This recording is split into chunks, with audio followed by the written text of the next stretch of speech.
Hello student, पिछली class में हमने 13.2 एक्सरसाइज के एग्जाम्पल प्रैक्टिस किए थे। आज हम 13.2 एक्सरसाइज के 10 क्वेश्चन प्रैक्टिस करेंगे।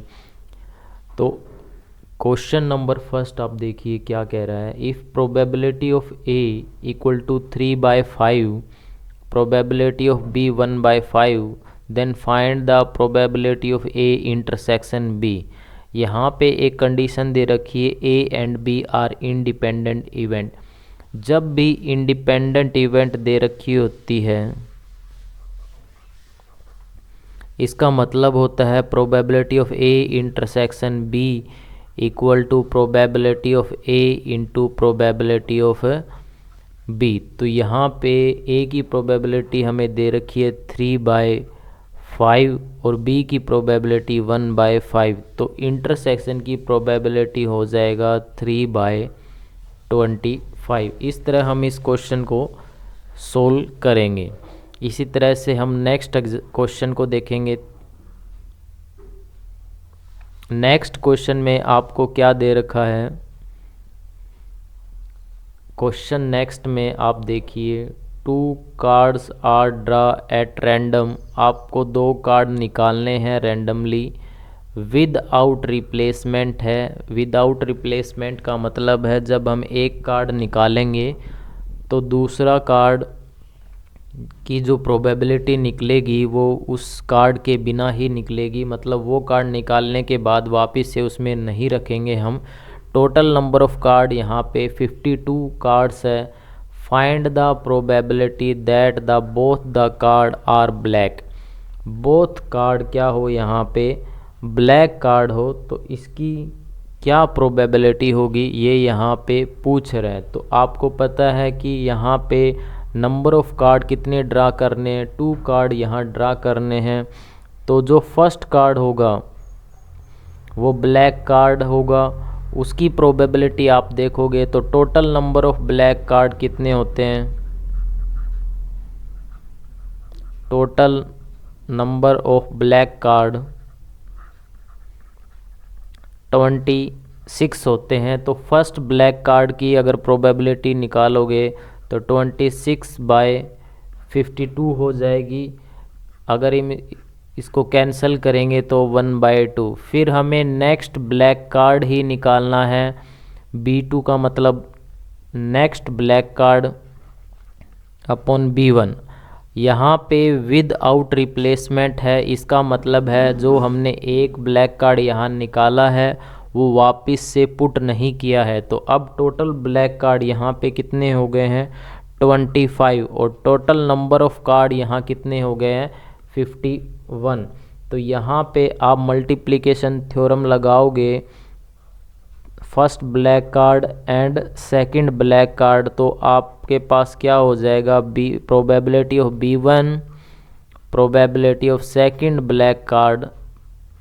तो आप यहाँ रखोगे 1/2 मल्टीप्लाई बाय 25/21। तो अब आप इसको सोल्व करोगे तो ये हो जाएगा 25/102। इसी तरह से हम नेक्स्ट क्वेश्चन को देखेंगे। क्वेश्चन नंबर 3 में आपको क्या कह रहा है, आप स्टेटमेंट को पढ़ो क्या कह रहा है।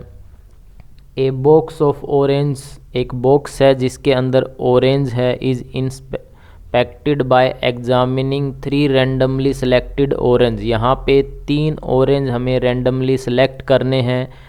विद आउट रिप्लेसमेंट है, मतलब जो ऑरेंज हमने निकाला है वो वापस में उसके अंदर पुट नहीं किया जा रहा।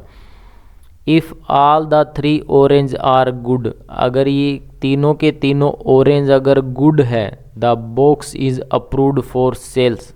तो बॉक्स किसके लिए भेज दिया जाता है, सेल्स के लिए भेज देता है। यहाँ पे इसका मतलब ये है अगर 3 ऑरेंज अच्छे हैं तो जो बॉक्स होगा वो अप्रूव्ड हो जाएगा सेल के लिए, अदरवाइज इट इज़ रिजेक्टेड, वरना वो रिजेक्ट हो जाएगा। अब आपसे क्या पूछ रहा है, find the probability that a box containing 50 orange ये यहाँ पे कुछ रह गया था ऑरेंज, क्वेश्चन की स्टेटमेंट कुछ रह गई थी। आउट ऑफ विच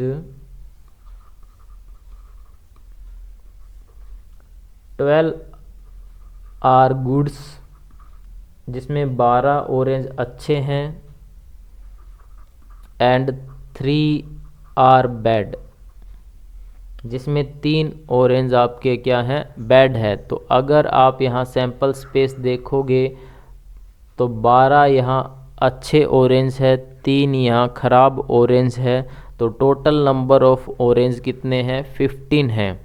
अब आपको क्या निकालना है, वो ये पूछ रहा है कि 3 ऑरेंज वहाँ से निकालने अच्छे ऑरेंज, तब वो सेल के लिए भेजा जाएगा। तो इसका मतलब तीनों के तीनों ऑरेंज जो निकलने चाहिए वो अच्छे वाले होने चाहिए, यानी कि फर्स्ट ऑरेंज जो निकलेगा वो गुड होना चाहिए। तो गुड होने की प्रोबेबिलिटी क्या हो जाएगी, यहाँ पे total number of good orange कितने हैं, 12 है, तो 12/15।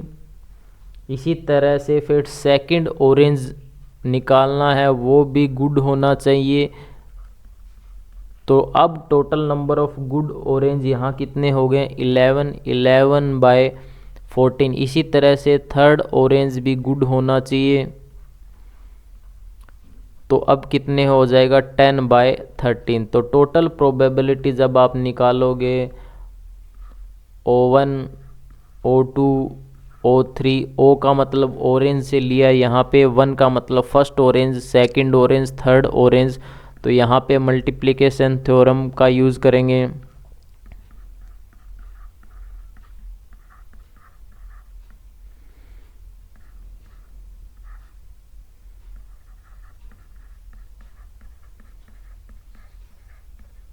तो आप इसके अंदर ये सब वैल्यू अगर रखोगे तो जो फर्स्ट ऑरेंज है उसकी प्रोबेबिलिटी यहाँ 12/15 है, सेकंड ऑरेंज है उसकी प्रोबेबिलिटी 11/14 है, और जो थर्ड ऑरेंज है उसकी प्रोबेबिलिटी 10/13 है। अब आप इसको सिंप्लीफाई करेंगे, तो सिंप्लीफाई जब आप करोगे तो ये कट के आपका आ जाएगा 44/91।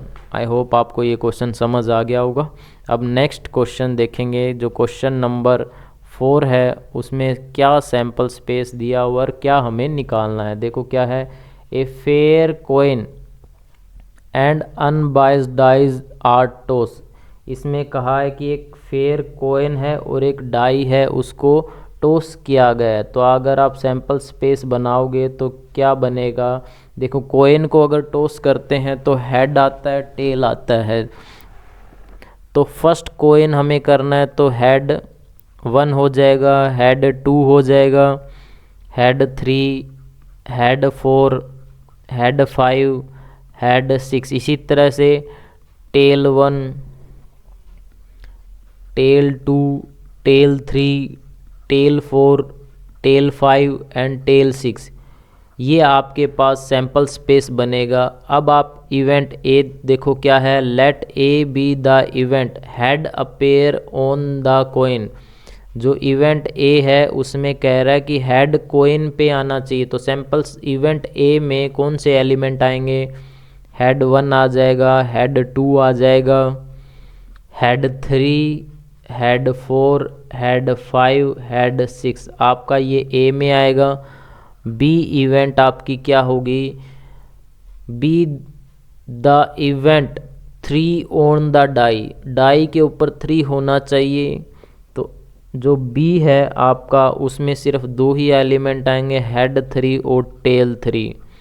अब आपको क्या चेक करना है, check whether A and B are independent. तो आपको चेक करना है इंडिपेंडेंट है या नहीं है। तो इंडिपेंडेंट के लिए जो कंडीशन होती है, probability of A intersection B बराबर होना चाहिए probability of A into probability of B. तो अगर आप इंटरसेक्शन की प्रोबेबिलिटी निकालोगे तो पहले आप ए इंटरसेक्शन बी निकालो। तो इंटरसेक्शन में सिर्फ आपका एक ही एलिमेंट आ रहा है, हेड और 3। तो एक एलिमेंट की प्रोबेबिलिटी निकालोगे तो number of element in the sample space 12 है, तो probability of intersection 1/12 equal to A की प्रोबेबिलिटी, ए में कितने एलिमेंट है, 6 एलिमेंट है, 6/12, और बी में आपके 2 एलिमेंट है, 2/12। तो आप इसको सोल्व करोगे तो 1/12 इज इक्वल टू 1/12। तो therefore A and B are independent. तो इसका मतलब है ए और बी आपस में क्या है, यहाँ पे इंडिपेंडेंट इवेंट है। Next question number 5,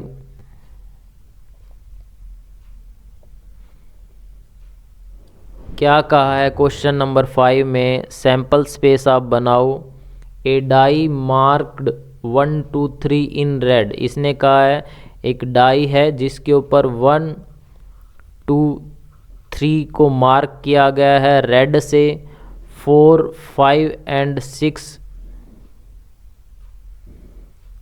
4 5 and 6 green से मार्क किया गया है। अब आप इवेंट ए बनाओ। इवेंट ए आपका क्या होगा,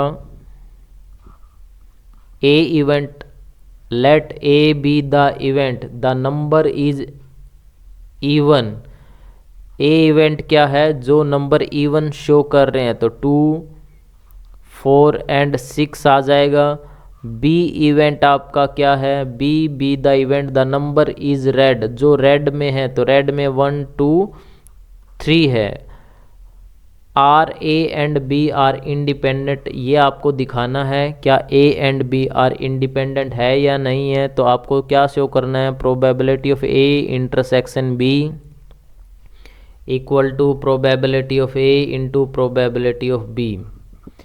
तो इंटरसेक्शन में अगर आप देखोगे तो सिंगल एक ही एलिमेंट कॉमन है, A intersection B only single element 2 common है। तो इंटरसेक्शन की प्रोबेबिलिटी 1/6 हो जाएगी, ए की प्रोबेबिलिटी 3/6 और बी की प्रोबेबिलिटी 3/6 हो जाएगी।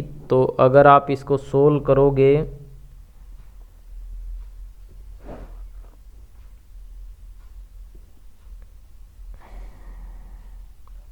तो अगर देखोगे 1/6 is equal to 1/4 not equal, therefore A and B are not independent. तो अगर ये कंडीशन फुलफिल नहीं होती है तो इसका मतलब ए और बी आपस में क्या नहीं है, इंडिपेंडेंट नहीं है। इसी तरह से हम example question number 6,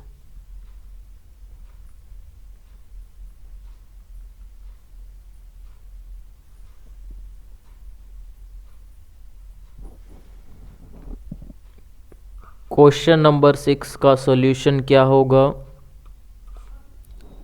if E and F be the event, E की प्रोबेबिलिटी 3/5 है, एफ की प्रोबेबिलिटी 3/10 है, इंटरसेक्शन की प्रोबेबिलिटी 1/5 है, R E and F are independent. तो आपको पता है कि इंडिपेंडेंट दिखाने के लिए हमें probability of E intersection F बराबर होना चाहिए probability of E probability of F. Intersection की प्रोबेबिलिटी 1/5 है इक्वल टू 3/5 3/10, तो 1/5, तो ये इक्वल नहीं है, तो इसका मतलब therefore E and F are not independent. इसी तरह से क्वेश्चन नंबर 7 देखेंगे क्या है, क्या क्वेश्चन नंबर 7 में वो कह रहा है,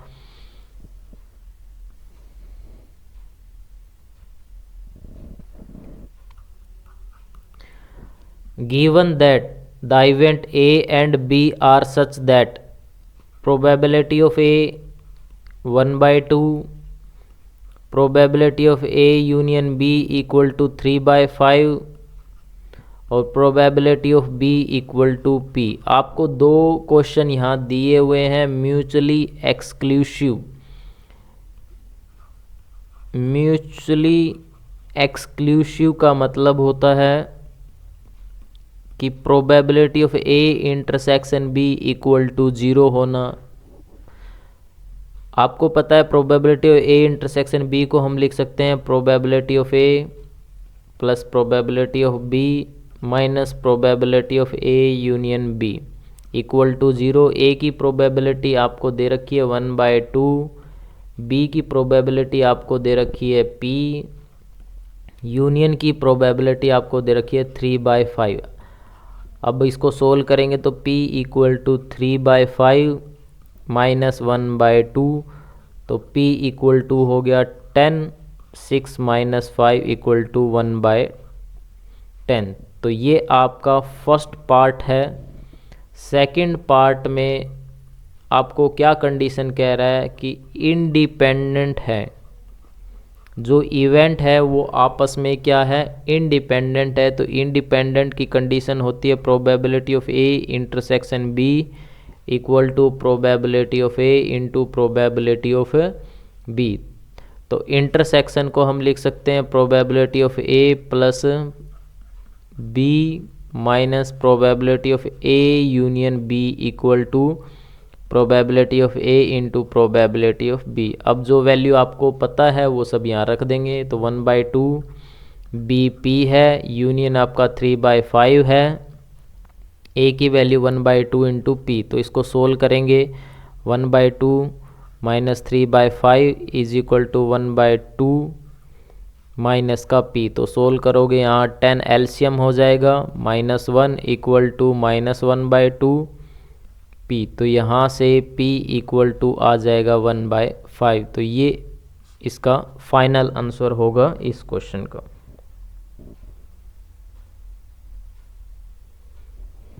अब एग्जाम्पल नंबर 8, क्वेश्चन नंबर जो 8 है वो करके देखेंगे। क्वेश्चन नंबर 8 में क्या है,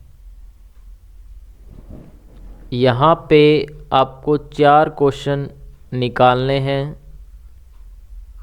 आपको कंडीशन उसने दे रखी है कि A and B are independent. तो आपको पता है कि अगर इंडिपेंडेंट होता है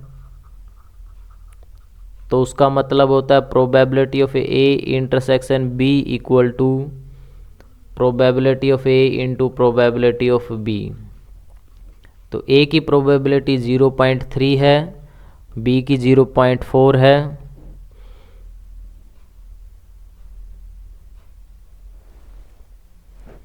तो इंटरसेक्शन की प्रोबेबिलिटी 0.12 हो जाएगी। ये आपका फर्स्ट पार्ट है। सेकंड पार्ट में क्या पूछ रहा है कि probability of A union B. तो यूनियन का मीनिंग होता है ए की प्रोबेबिलिटी, बी की प्रोबेबिलिटी माइनस में probability of A intersection B. तो ए की प्रोबेबिलिटी आपको 0.3 दे रखी है, 0.4 माइनस 0.12। जब आप इसको सोल्व करोगे तो ये आएगा 0.58। इसी तरह से थर्ड पार्ट में आपको क्या पूछ रहा है, probability of A divide by B. इसका मतलब है probability of A intersection B divide by probability of B. तो इंटरसेक्शन की प्रोबेबिलिटी 0.12 डिवाइड बाय बी की प्रोबेबिलिटी आपको दे रखी है 0.4। तो सोल्व करने के बाद आपके पास आंसर आएगा 0.3। इसी तरह से हम फोर्थ पार्ट को सोल्व करेंगे। Probability of B by A, probability of A intersection B divide by probability of A. तो सोल्व करके आएगा 0.12 डिवाइड बाय 0.3, 0.4 आपका इस क्वेश्चन का आंसर आ जाएगा। अब हम क्वेश्चन नंबर 9 को देखेंगे। क्या है, if A and B are two event such that probability of A 1/4, probability of B 1/2, intersection probability 1/8। क्या फाइंड करना है, probability of A not and B note.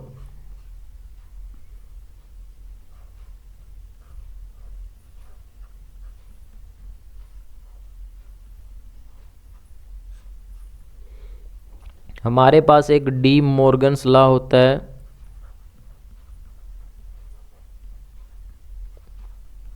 D Morgan's law क्या कहता है कि A not intersection B not equal होता है A union B not के इक्वल। तो हम इसे लिख देंगे probability of A union B not. हमें एक रिजल्ट और पता होता है probability of A not equal to 1 होता है। तो इसको लिख देंगे 1 माइनस में probability of A union B. 1 minus probability of union को हम लिख सकते हैं probability of A, probability of B minus probability of A intersection B. 1 minus probability of A 1/4 है, बी की प्रोबेबिलिटी 1/2 है और 1/8 है। तो आप इसे सोल्व करोगे 1 माइनस में 8 एलसीएम आ जाएगा, 2 + 4 - 1 ये आएगा 1 माइनस में 6 5/8 सोल्व करके आएगा 3/8।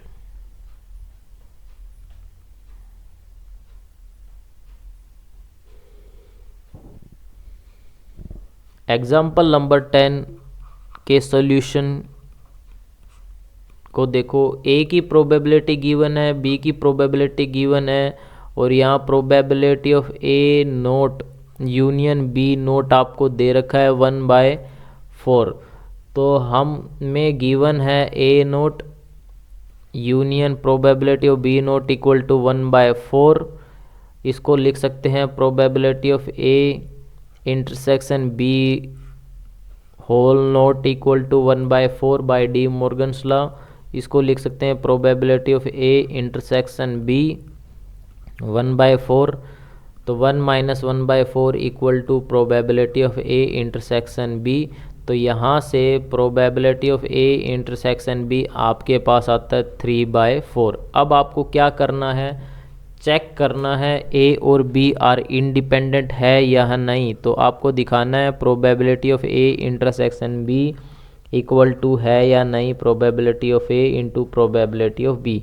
इंटरसेक्शन प्रोबेबिलिटी 3/4 है इक्वल टू ए की probability 1/2 7/12। 3/4 not equal to 7/24। Therefore A and B are not independent. आज की क्लास में हम 10 ही एक्सरसाइज के क्वेश्चन करेंगे। नेक्स्ट क्वेश्चन हम नेक्स्ट वीडियो के अंदर करेंगे। Thank you so much. I hope आपको ये समझ आ रहा होगा जो मैं आपको समझा रहा हूँ।